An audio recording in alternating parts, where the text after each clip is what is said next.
সফল ও সুখী হন, জীবন হোক সফল, হোক সুখের রঙে রঙিন। ইতিহাসে সফল সুখী জীবনের উজ্জ্বল উদাহরণ হযরত মুহাম্মদ সাল্লাল্লাহু আলাইহি ওয়াসাল্লাম।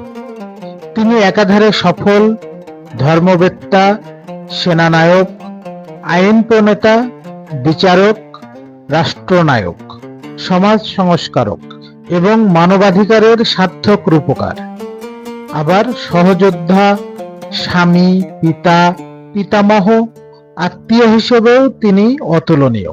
ইতিহাসের বাঁকবদল ও নতুন সভ্যতার রচয়িতার সারিতেও তার অবদান সবার উপরে। জীবনে সুখী হওয়ার সহজ পথ সফল মানুষের জীবনাচরণ অনুসরণ। হাদিস তার জীবনাচারেরই প্রতিফলন। হাদিস অনুধাবন ও অনুসরণ আপনাকে দেবে সুস্থ জীবনাচার।